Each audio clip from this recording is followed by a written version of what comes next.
Baking soda volcanoes, mud cakes, nature walks, cooking, and asking questions. What do all of these things have in common? Well, science, of course. Creating a conducive learning environment for science at home doesn't require a dedicated laboratory. Your home can be the go-to place to make the perfect laboratory. The key is to make it accessible and exciting. Incorporate science into everyday activities like cooking, gardening, and exploring the outdoors. And definitely don't be afraid to get a little messy. Today, I will lay out some practical ideas for each grade level. Hey, homeschool mom, I'm Erika Sagert on the Intentional Homeschooler Podcast with more actionable steps and encouragement for your homeschooling journey so you can confidently and intentionally homeschool your children without sacrificing your sanity. Grab a pen and paper, your favorite cup of brew, and let's get started. Children are born explorers. I'm sure you've discovered that already because you are a mom and you have children. So you'll see that they are just always exploring and figuring out the world around them. They're constantly asking questions, from the simple why to the complex how does it work? Their curiosity is just endless. So as homeschool moms, we have a unique opportunity to tap into this innate curiosity. We can spark a lifelong passion for science, or unfortunately, we can probably squash it. So, of course, we don't want to do that. We want to spark that lifelong passion. When teaching science, it is essential to create an environment that encourages exploration and experimentation. You can do this through hands-on activities, open-ended questions, and by providing opportunities for independent discovery. So when we allow our children to ask their own questions and conduct their own experiments, we empower them to become active participants in the learning process. And what better way to do it than in our science time? The goal for science is not to just teach the facts and figures, but we want to inspire a sense of wonder and a desire to learn more. By nurturing curiosity, we're helping them develop their critical thinking skills, their problem-solving abilities, and a deep appreciation for the scientific method. Today, I will be talking about science at each level throughout the school years. Let's dive in. First, let's talk a little bit about kindergarten through 5th grade. During this time, I encourage you to put a huge focus on discovery, exploration, and experimentation. If you must, you can use a textbook, but you don't have to. You can just simply make a list of things that you want to encourage your child to explore or experiment. It does help some to have a textbook to follow along, but I really want you to focus on tapping into that natural childlike curiosity to question everything. Why, when I make cookies, do they rise a little bit in the oven? Or maybe they fall flat? Or why does the water run through a certain hole in a cup when the sand doesn't? There's all kinds of little things that children can discover and ask questions about. You can follow the weather. As I started to mention, you can do cooking experiments. You can learn the parts of the body. You can study astronomy by watching the moon cycle. You can read books on scientific topics. Always have books around that have interesting content. Go to the library and check out a bunch. Building with blocks, playing in the sandbox, playing in the bathtub water. All of that is discovery and exploration. If you plan to use a textbook or a curriculum, I highly recommend the Exploring Creation series from Apologia. They have several different topics from astronomy to human anatomy to flying creatures, sea creatures, plants, etc. I really like their approach. Their books are attractive, colorful. They have some fun experiments and activities. They have a lot of writing extension activities, which is always great when we can fit in some of that writing and combine subjects when possible. The Apologia Exploring Creation series does a great job of that. I can also recommend Berean Builders, a similar approach. You can check those out. They have from elementary up through high school. Also, here in the Vancouver, Washington area, we have OMSI, which stands for Oregon Museum of Science and Industry.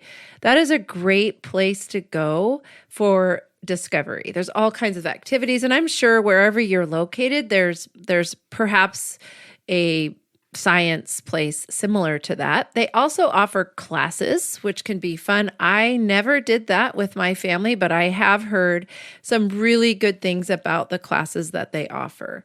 And the last thing I want to mention for K5 is a book called Fizz, Bubble, and Flash. I will put a link to some of these things in the show notes so you can find them if you want to. This is basic chemistry. There's so many fun activities and experiments in that book. And also to go along with Fizz, Bubble, and Flash, I found a primary periodic table, which I found very beneficial to introduce my elementary students to the periodic table. If they can start discovering it young, it just makes more sense as they progress along in middle school and high school. All right, well now that was K5. Let's go ahead and move to grades 6 through 8. During the years of 6th through 8th grade, I encourage you to move towards more textbook. In 6th through 8th grade, I recommend that you move toward a more textbook approach, but definitely keep up with discovery and experimentation. Don't lose that discovery and inquisitiveness and all of that, but it would behoove you to move towards that textbook approach during these years. Science fair is a traditional activity to do in those middle school years, and I know parents groan about it, but it is an amazing process for the students to learn the scientific method, and they can see how much goes into all of the experimentation and, how theories are, how we come up with theories, how they become laws, all of that. There's so much information on the internet that can help you with this. So use that internet information to your advantage and put on a science fair. If you're not involved in a co-op or a learning center, get together with some other families and put on a science fair and judge it. Have the students stand there and answer questions and describe what they learned from their project. It helps, especially when using a textbook, to lay out all of those lessons at the beginning of the year so your planning is ready to go and you can just keep moving through. As always, be flexible with your plan, but choose a curriculum, write out the plan, and stick to it. I feel like sometimes the discovery part can be put off because we get so busy and we want to get through the textbook, but please, please, please keep that as a priority in all of the levels of teaching science. And lastly, I brushed on it a little bit, but YouTube is our friend. Watch YouTube videos to help you. So a lot of times I would perform an experiment and it didn't work, and the wonderful science teacher that I work with, Miss Baker, I always trust her opinion. She's the science lady. I'm not as much of a science person. I love it, but she's the one who has the expertise. And she's like, oh, science experiments never work. Well, of course they do work sometimes, but a lot of times they just don't work. So I find it helpful to watch a YouTube video of the experiment first.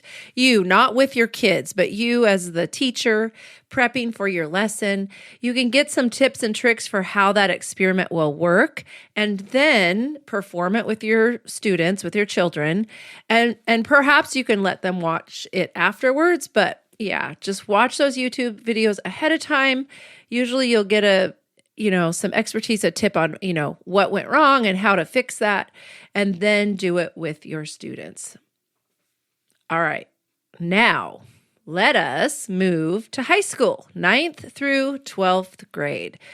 9th through 12th grade, if you don't have much of a science background, can get pretty challenging. So typically in high school, we recommend at Hope Learning Center, we recommend students take physical science, then biology, and then chemistry.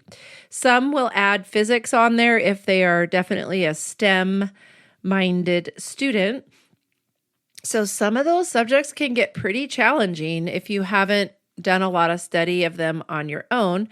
So I encourage you to find a class like the ones we offer at Hope Learning Center, or find a co-op, or join with another family that has some science expertise.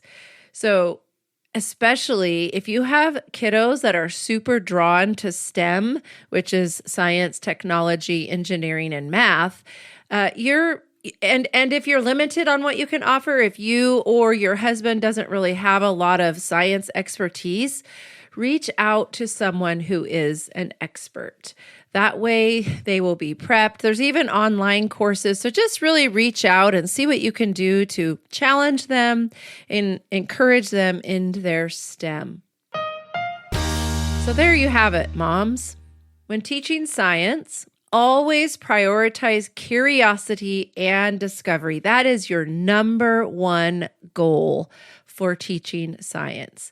In elementary, if you must, use a textbook as a base, but focus mostly on those hands-on discovery, experimentation options. In the middle grades, definitely start adding more book work. And then in high school, if science is not your specialty, seek help. Either sign up for a class or join with another family that can offer their expertise. So go enjoy those science experiments and science discoveries with your children today. If any of this resonates with you, you have further questions, or you want to find out about the work I do at Hope Learning Center, book a virtual coffee chat with me. The link to my calendar is in the show notes. You can also follow me on Facebook, Instagram, and YouTube, as well as right here, where a brand new episode will drop every other Thursday. Until next time, you've got this, Mom.